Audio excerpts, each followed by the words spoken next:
Is very weighty one, and these two topics, one is the ego, the other is the pleasure pain cycle. So I want to do justice to these two topics.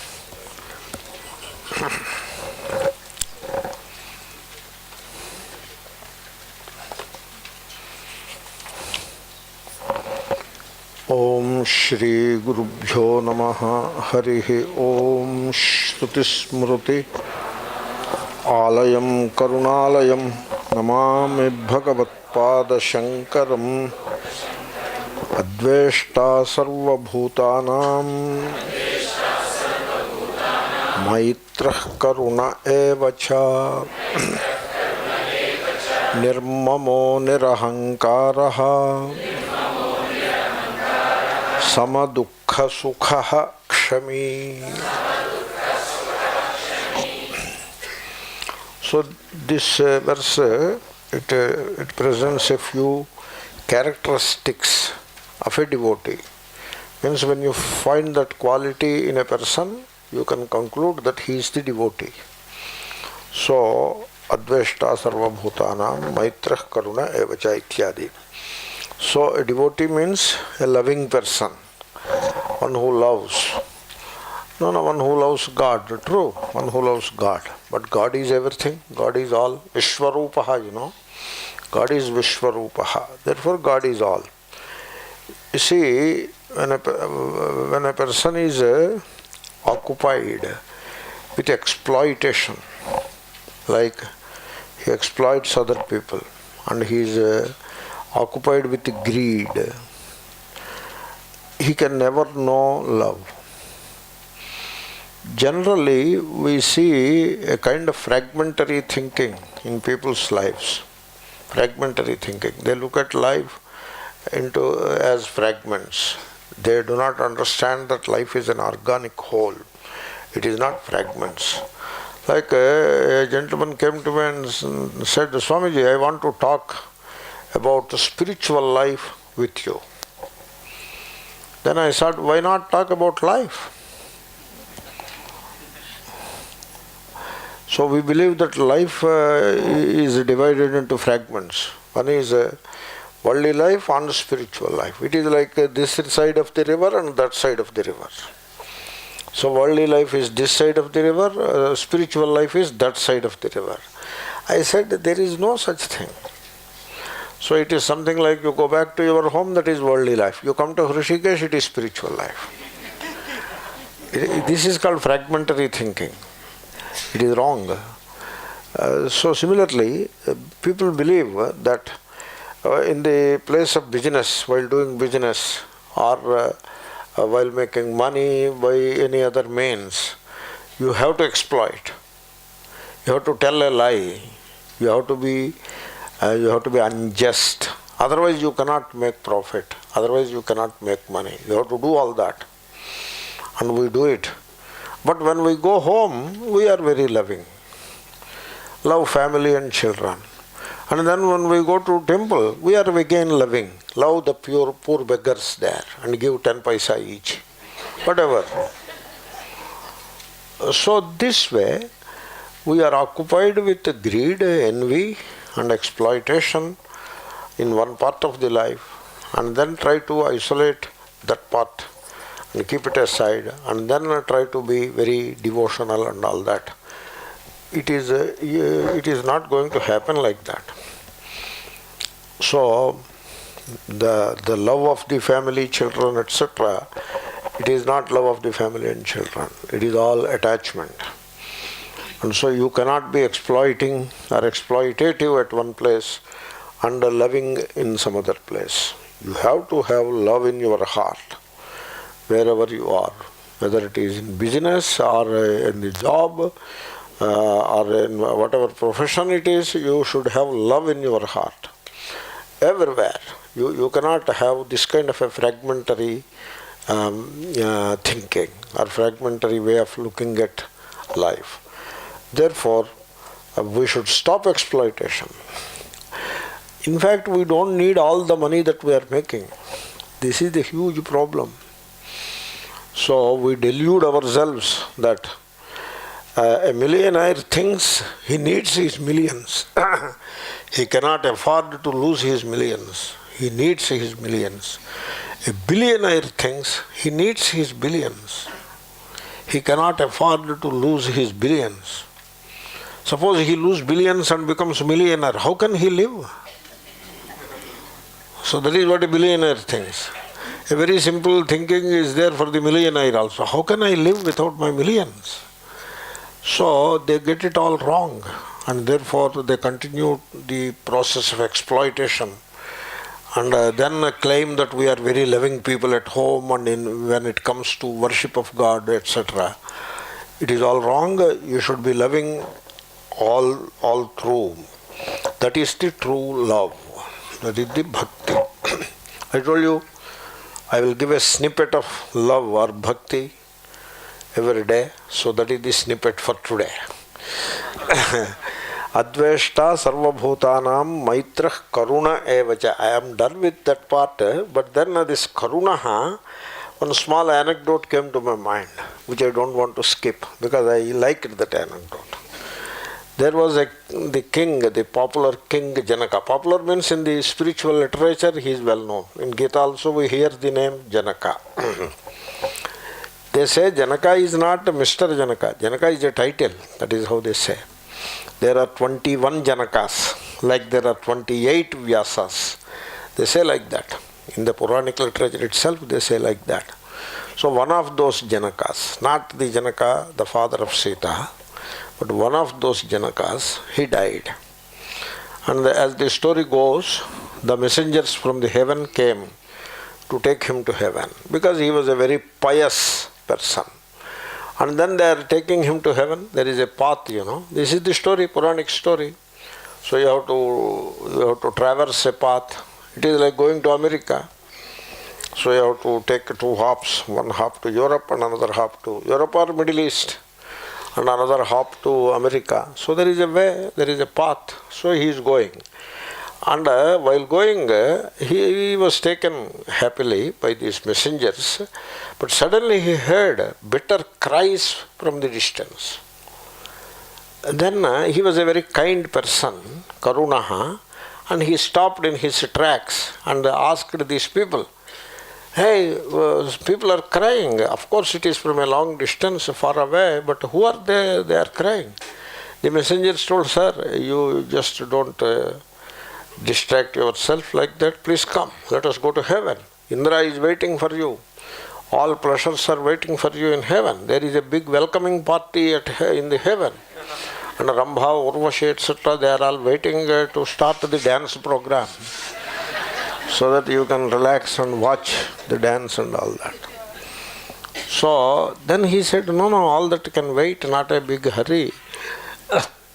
First let me know what is that. "Sir, it doesn't deserve your attention." No, you tell me what is it. "Are you sure, sir?" "Yes, that is hell. We are going through the bypass road of the hell. And within 1 or 2, 3 kilometers there is the hell, and all the people, jivas, they are suffering, they are persecuted there, and therefore they are crying bitterly. That is the hell." Then suddenly, "Oh, is it so? So they are persecuted that much, poor jivas?" "Sir, don't say poor and all that. They have earned their suffering. That is the law of karma." Then suddenly, now how come the cries and all that have suddenly stopped? They have stopped. How come? "Sir, there may be some reason for it. We cannot answer all your questions. Maybe there is a shift change.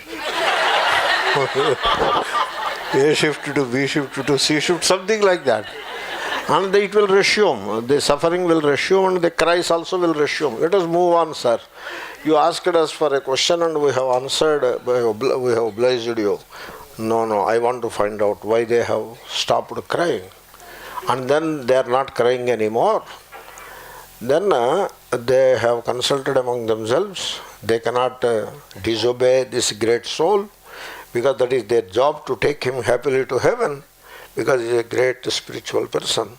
So they have come out, blurted out, "Sir, you are such a pious person the wind that has touched you went to the hell, and by its touch their suffering was mitigated even temporarily, and that's why they are not crying.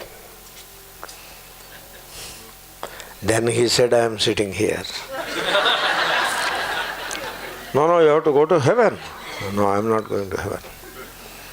Because as long as I sit here, my presence and the wind carrying somehow the ambience or vibrations or whatever name you give, it makes them comfortable, makes them, it soothes their suffering. I am sitting here. I am not coming to heaven. You can go. So he sits there. And they become desperate and they go to Indra and tell him. So that he is not coming. He is sitting on the bypass road of hell. Then Indra said, no, it is my duty to give them happiness that he has earned because of his karmas. And I have to bring him here. That is the law. I cannot violate the law, So what to do now? Indra comes and requests him, sir, enough is enough. You have done enough service to them. Please come to heaven. Now what will happen if I come to heaven? Their suffering will start again. Sir, that is not your lookout. You have to come. He said, I am not coming. I am sitting here. And then Indra goes back and he goes to Brahmadeva because he has to solve this riddle. And went to Brahmadeva and told this. Brahmadeva came. You cannot violate the laws that I have created this universe. You have to come to heaven. They have to suffer, that is the law. And you have to enjoy the heaven, that is also the law. You are violating two laws in one stroke. He said, I am not coming. Then Brahmadeva went back and appealed to Vishnu. That is the hierarchy, And Vishnu came. He gave the same reply to Vishnu. Then Vishnu said, you see, they have suffering in them. And you have a lot of punya in you. That's why they are suffering and you have to enjoy. So you cannot say anything opposite to that. Then suddenly Janaka got a bright idea. He said, here and now I am surrendering all my punya to them. So that I become free from punya and I am sitting here. Then Vishnu said, oh my God. Now your punya has become double.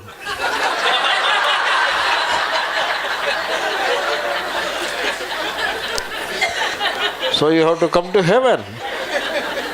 If you don't come to heaven, I cannot go back to Vaikuntha either. I have to sit here with you. This is the problem. Then he said, okay, you sit. Then in Vishnu, he was helpless, so he sat there. And when Vishnu sat there, Brahmadeva sat there, Indra sat there. The message went to Lakshmi Devi. She came down and she asked Vishnu, what are you doing here? So Vishnu said, you see, I don't know time to argue and all that. You take the message from me, I am sitting here, I cannot come now to Vaikuntha. Then she told, if you cannot come, I too cannot go to Vaikuntha. She sat there. And all the followers of Vishnu in Vaikuntha, Garuda, etc., they all came there. Now that became the Vaikuntha. And the people in the hell, they were all happy. This is the story, okay? Karula evacha. Akhandanandaji Maharaj told this story. Nirmamo nirahankaraha. You see, people are burdened with their ego. And as you are burdened with the ego by identification, you take the ego to yourself. That is the burden. Therefore, now we are exposed to the idiosyncrasies of the ego. And the ego is not real. Ego is the shadow of the reality.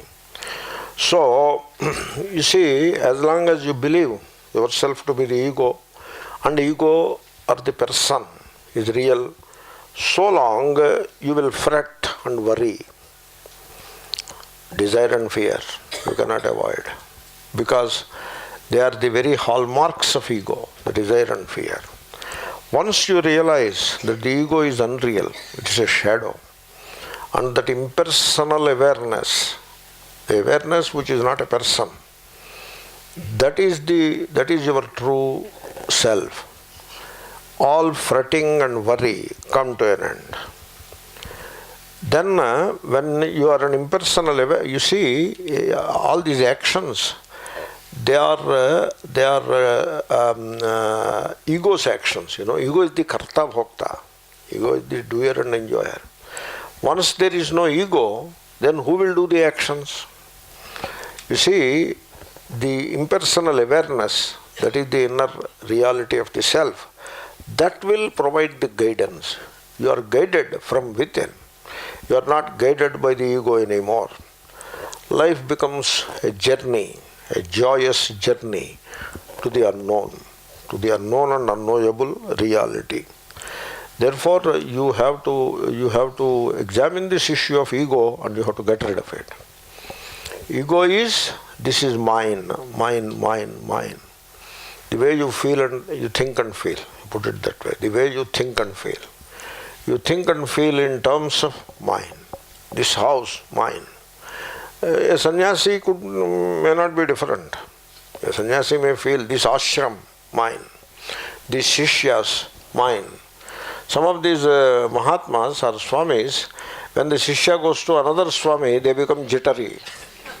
You should not go. They say, you should not go to all Swamis. Sometimes the students ask me, Swamiji, when you are not there, what shall we do? I don't know. You go to anywhere you like. No, that Swami is coming. Go there.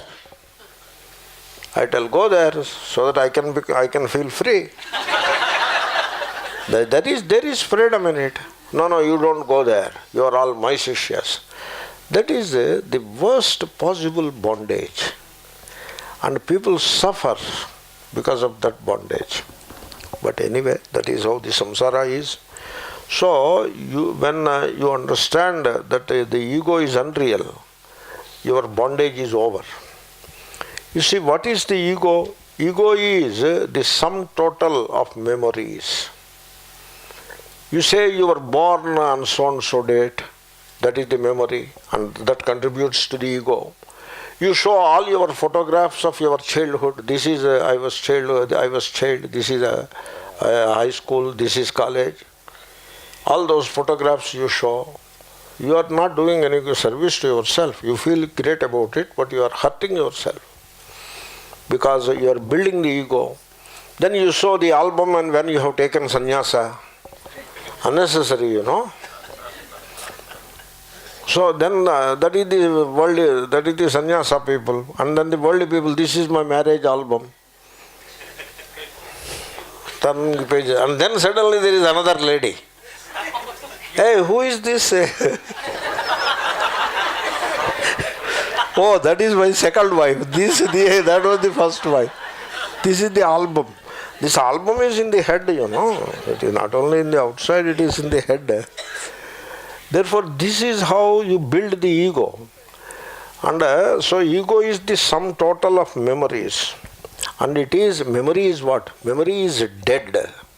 It is the past and it is the dead. There is no truth in it. There is no reality in it.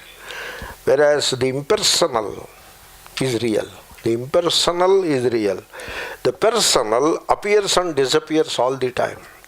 Even when you hold on to the personal, it is not there all through the waking state. There are always gaps. Only when you are self-conscious, the personal is there. When you are not self-conscious, it is not there. When you are lost in the impersonal, when you lose yourself in the impersonal, the ego is not there. In dream, there is a different ego. This ego is not there. Sometimes the same ego may be there, but it is not the same ego. The person is crying bitterly in the waking state, but he is laughing happily, the same person in the dream state. Therefore, it is not the same ego. And in sleep, there is no ego at all. Therefore, ego all the time appears and disappears. So, you are not the ego. You see, you have to understand, I am is the impersonal. I am this or I am that is the personal. You keep that in mind. Okay, so when the ego subsides, when there is no ego, you become silent. And the real comes to the fore. in that silence. Therefore, you have to dismantle that ego. Ego you have built based on memory and identification, and so you dismiss the memory, you give up the past. I mean, don't become demented or some such thing, I am not saying that. I am saying you just ignore the past. Stop identifying with the past. Your mind will be fresh. You can remember anything you want to remember, but you are not identifying, and therefore the past is no more sitting as a burden on your head. Past will be there, but it is no more a burden. And so then there is no ego. There is the impersonal awareness, and life moves smoothly. So that state of egolessness you have to arrive at. That egoless awareness is the spirituality. That is the devotion. That is the bhakti. You see, people have got all wrong about bhakti. It is all wrong. The masses practice some religion. That is you are not supposed to practice the same religion. Whatever good elements are there, you can take. But the religion that we, the students of Vedanta, practice must be what is called the Vedantic religion. That is what you have to practice, not the same religion of the masses. They have a reason to practice it, that they are ignorant. Even that reason you don't have. You are supposed to be knowledgeable, you know. Therefore, you have to dismantle this ego. That is the real devotion. That is the real spirituality. You see, when you look at the life, there is a center in you. The center. Let me use the word center. That is the ego. There is a center in you. The center has a little space within itself because it is moving. The ego is moving. Wherever there is movement, there must be some space. So there is a little space in the ego. But then there is some more space around the ego. But there is always a perimeter, a circumference. So the things which you call mine, my house, my wife, my property, my gold, etc., they are all within that perimeter, within that circumference. Therefore there is the center, which is the me, and then there is a circumference which includes the mine, and so this me moves within that perimeter. It is free to move within that perimeter. You got the point, the model? But you have to understand, as long as there is a center, there is a circumference. There is a small space in the center and there is a little more space within the circumference.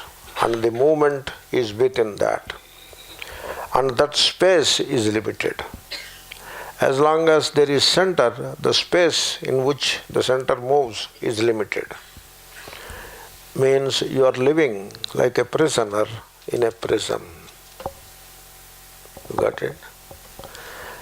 Sometimes the prisoner has the freedom to walk inside the prison yard. He is free. And so he is happily walking inside the prison yard. But still he is prisoner. Okay? Sometimes, once in a week, the prisoners are given some special food. Holy, so give special food to the prisoners. And so they enjoy the special food. Still, they are prisoners.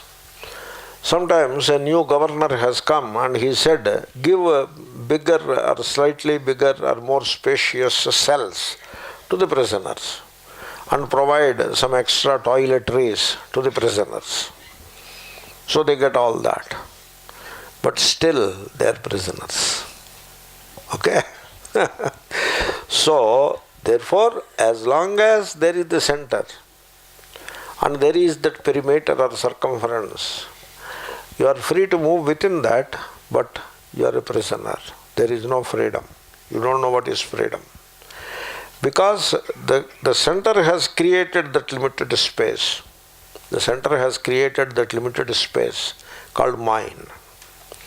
In creating the limited space, the center, which is the me, ego, has also created time. It not only created the limited space in which it moves, at the same time, because the space and time go together, it has created time. And now it has become a slave to the space and time of its own. Like people suffer from the memory of the past. They suffer from the guilt and hurts. This is how the ego has created time, and it has become a prisoner of that time. It has created space with a perimeter. Though it is free within the perimeter, it is still the prisoner. This is how, so the ego is bound. This is the model. The meaning of the model is people, you and I. We are bound. We are bound to house, property, family. Then we are bound to the community. And then you are bound to the religion, culture, my culture, my tradition. You are bound to the tradition. And then you are bound to the gurus, my guru. The guru cannot live ever, forever. He has a physical body and so he has to die. But you don't give up the idea of my guru with reference to a physical body. So that is the perimeter or circumference you have created. And then you have created the time also. My past, my childhood, my birthday, my 60th birthday, my sannyasa day, or my marriage day. What is marriage day? What do you mean by marriage day?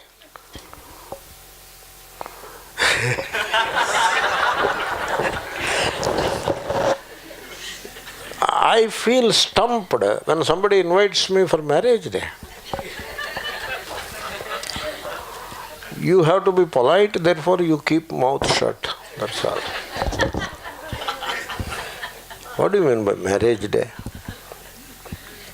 Once the marriage day is over, the guy will start fighting with her. God forbid, he may fight the same day itself. Once the guests depart, then the fight resumes. So, therefore, now a question arises. Is it possible not to have a center and yet live in the world? Is it possible? Yes, it is possible to live in this world completely, fully, doing your job, doing everything that you are supposed to do with tremendous vitality, without a center. You don't need a center to do the job properly. With a tremendous vitality, dhrityutsaha samanvitaha, as Sri Krishna says, mukta sangaha anahamvadi, there is no ego, but yet dhrityutsaha samanvitaha, courage, enthusiasm, with that you do your work. And so, it is possible. So, how to get rid of this ego? So, first, do you want to get rid of it? People don't want to get rid of the ego. You know what they say, how can we live in this world without ego? That is what they say. I told you, you can live happily with vitality. Then some people say, how can we do our rituals without ego? So now you have become a slave to the rituals. They determine your status. Then why do you say Aham Brahmasmi now and then? It is not fun thing, you know. It is not some fun Aham Brahmasmi, Tatvamasi. क्या तमाशा है क्या? So therefore you have to understand, and in your wisdom you have to plan to dismantle the ego, dismantle it. How to dismantle? You find out those elements which create the ego, which nourish the ego, which keep the ego standing and strong, standing strong. What are those elements? They are obvious, always harping on the past, my birth, my marriage, my sannyasa or whatever. So my first wife, my second wife, or my son, my daughter, they are nowhere around. The son and daughter, they don't care for this old man at all.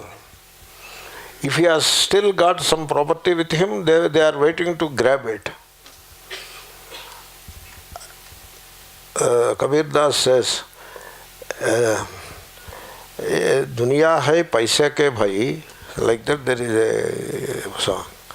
ये दुनिया पैसे के भाई, the relatives, ये पैसे के है. They are not relatives of you, they are relatives of your wealth. ये पैसे के दुनिया भाई. Nobody is your friend. He is friend to your wealth. He is friend to your riches. And like that, it is like that. You see, one day I complained to a friend of mine. We were walking somewhere in New York, and I complained, oh, the energy levels are low, and I think I have to put an end to this traveling and all that. Something like that I was complaining. That is my nature. I have a mental block. That's why I complain like that. Then the friend asked me, hey Swami, why are you complaining like that? What is your age?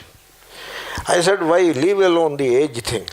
No, you tell me, let me understand. Is it 70 or not yet? Then why do you complain? If it is not 70, then that is not the age to give up anything. In West, the guy gets married at that age.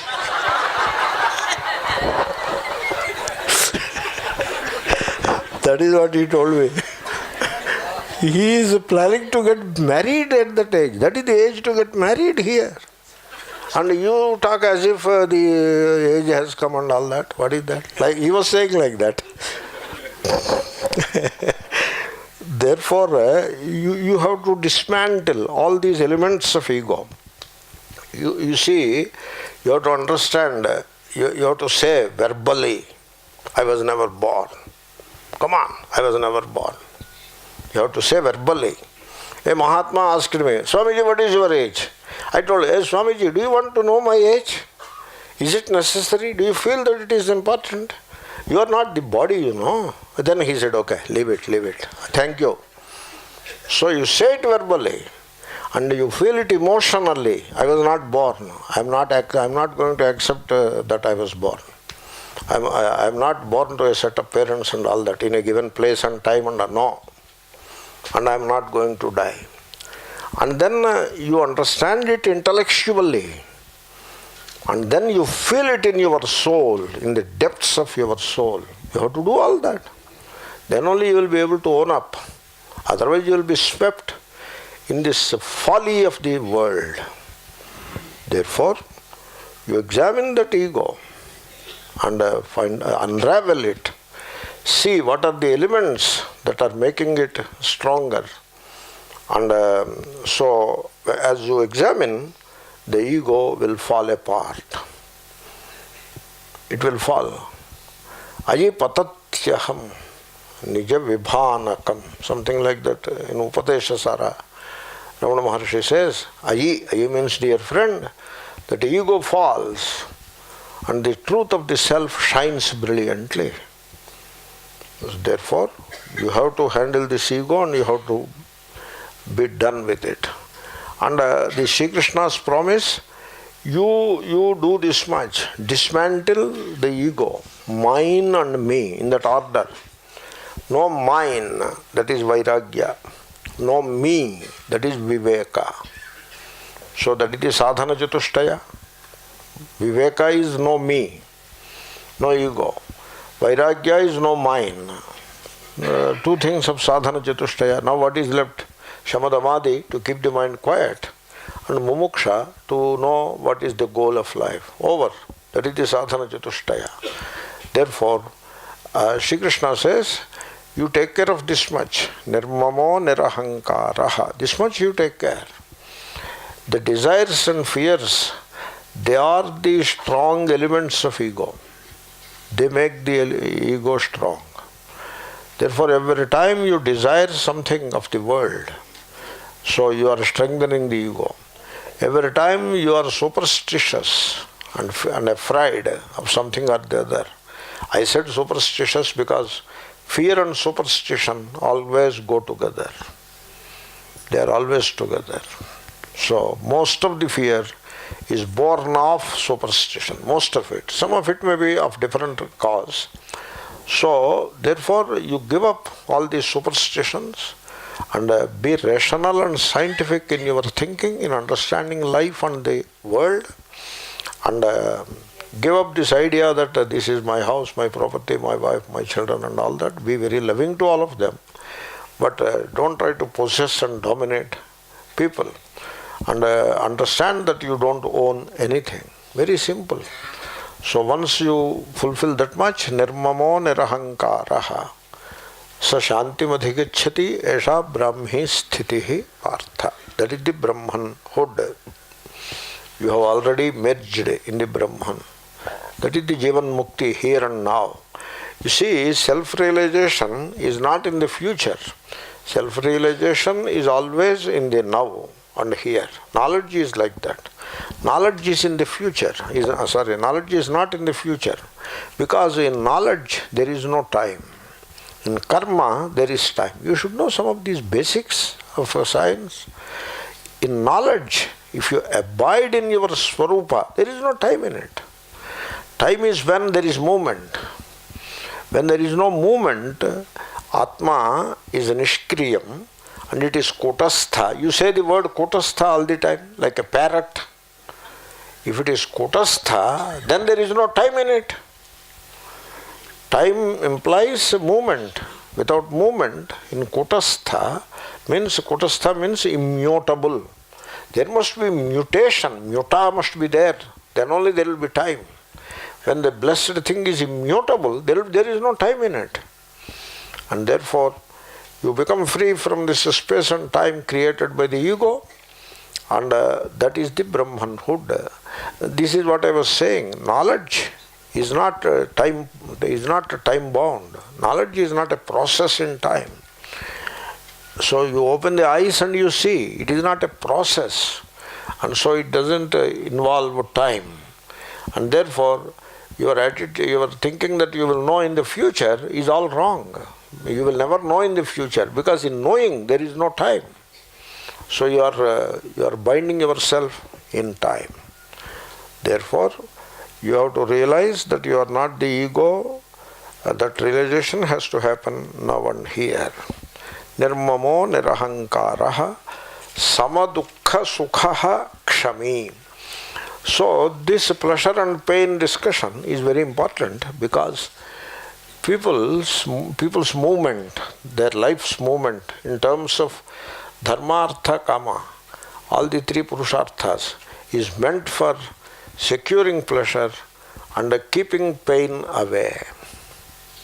So this pleasure and pain have become the major goals in life. Our primary goals are the only goals. The only goals of life is acquire pleasure and keep the pain away. Dukkha parihara, keeping the pain away. Sukha prapti. This is what life has become.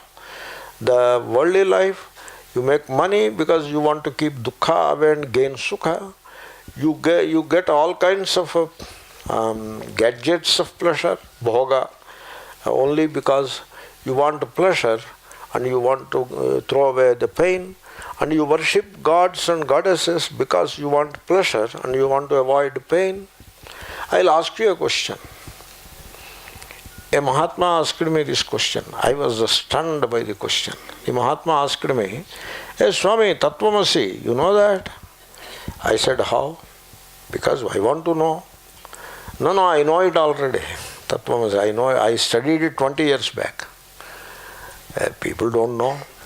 Whosoever thinks like that, he just doesn't know. You take it from me. Buddhu hai. He just doesn't know. So I told the Mahatma, no, you tell me, sir. No, Tattvamasi, yeah, that only you tell me. Hey Swami, when you look into your consciousness, suppose there is no desire, even an iota of desire is not there in your consciousness. Suppose, you say suppose. And there is no fear in your consciousness. Means your consciousness is utterly free from desire and fear. Then that consciousness will it think of God? You answer.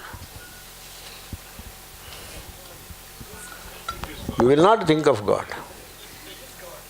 You will not think of God. The moment you think of God means you think of God as the other. Why you don't think of God? Because Tattvamasi. Because Tattvamasi. You are the God. That's why. That's why it is indeed well said by Swami Vivekananda that desirelessness and fearlessness is godliness. That is Tattvamasi. You see, it is not about a debate between Dvaita and Advaita. What is the debate in what I said just now? What is the debate in that? Either you know it or go and sit on the tree. There is no debate. This is not some semantics or some gobbledygook that you debate about. There is no debate in it. Either you know it or you don't know it. Therefore, life, the way we understand, has become one single pursuit of pleasure and avoidance of pain. You should rejig your life. You have to think about it. You see, what you look at pain, this is the fragmentary thinking once again. You look at pleasure and pain as two different aspects of life, like North Pole and South Pole, opposite aspects of life. They are not so different after all, because you have to understand, pain is the price of pleasure. Therefore, when you seek pleasure and when you enjoy the pleasure, you have already sown the seed of pain in it. And it's only a matter of time when the seed sprouts and grows and the pain is in place. Sometimes you pursue pleasure in the evening and you get the pain next day morning. It is like that. So pain is the price of the pleasure, and so to know that pleasure and pain are one is peace. You do not have anything called pleasure unless you have known pain. So to know that pleasure and pain are one is peace. Also, the nature is neither pleasant nor painful. Nature, which is all around, it is neither pleasant nor painful. Nature is all intelligence, it is all intelligence. Look at the planets, how intelligently they are going round the sun. Look at the atoms, how intelligently they are arranged, and the particles within the atom are moving. Look at the birds, the trees, the creatures. Look at the body parts which are not in your control, and they are functioning very intelligently. Therefore, the nature is all intelligence and beauty. That is what nature is. Pleasure and pain are in the mind. You have a certain scale of values because of which certain aspects of the nature appear pleasant and certain other aspects appear painful. You change the scale of values, everything will change. So, you see, pleasure and pain are mere disturbances of the senses. There is a disturbance in the eyesight, a stimulation of the eyesight. There is a stimulation of the faculty of hearing. There is a stimulation of the taste buds. There is a stimulation which makes the mind move. These disturbances of the senses and the mind, they are the pleasure and pain. There is no other pleasure and there is no other pain. So these disturbances, suppose you avoid these disturbances, then you are neither pleasurable nor painful. So the pleasure and pain cycle abruptly ends once the disturbance of the senses and the mind is avoided. That's why if you sit in meditation, you are not pleasurable nor painful. Therefore, you have to understand that pleasure and pain are not opposites. And also I tell you one thing. From the birth till today, we were seeking pleasure. When we make money, we were seeking pleasure. When we acquire the gadgets of pleasure, we were seeking pleasure. And the most unfortunate part of it is, when we worship God, we are still seeking pleasure and trying to avoid pain. You just think about it. Suppose you stop seeking pleasure. Suppose. That is a way to live life. You have to think about it. You just stop seeking pleasure. For example, as a practical example, when you go for lunch or dinner, you stop seeking pleasure. Some food will be served and you eat it. Be more scientific about it, eat some healthy food, nutritious and healthy food. That is all you need. You don't stop seeking pleasure. You are not seeking pleasure anymore. Some pleasure may happen. Suppose they make jalebi in Bhandara. Today there is Bhandara. So they will make jalebi, some sweet item, and they serve it, and you eat it. There will be pleasure. But you are not seeking it. There is a big difference between the two. So you don't seek any pleasure. And so you eat not for the sake of pleasure. You know, people who eat for pleasure become sick. You show me a person who eats for pleasure, and I will show you a sick guy. Like that. Stop seeking pleasure. No, let us have some dance, it will be very pleasurable. Stop it. Stop seeking pleasure. No, let us have some music for pleasure. Don't have music for pleasure. Have music for devotion, not for pleasure. So, you don't seek pleasure. Then what happens? You know what happens? Can you believe it? You will not know what is pain. You will not know. Then what happens? You go beyond the pleasure-pain cycle. The barrier between pleasure and pain collapses. There is a wall, this side of the wall is pleasure, that side of the wall is pain. That barrier collapses. Now the pleasure mixes with pain and pain mixes with pleasure, and now there is, once the pleasure becomes pain and pain becomes pleasure, then the blessed thing is neither pleasure nor pain, you know. The barrier is gone, the division is gone.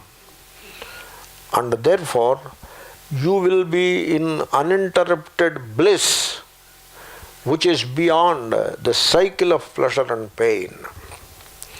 Therefore, you have to understand the pleasure and pain correctly. Don't seek any pleasure.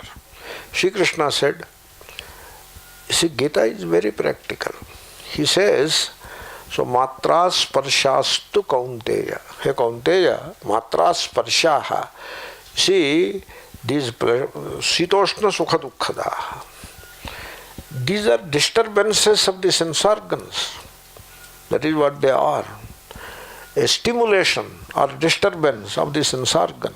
That is what is Shita and Ushna, Sukha, Dukkha. Shita and Ushna, cold and heat. That disturbs the sense organ called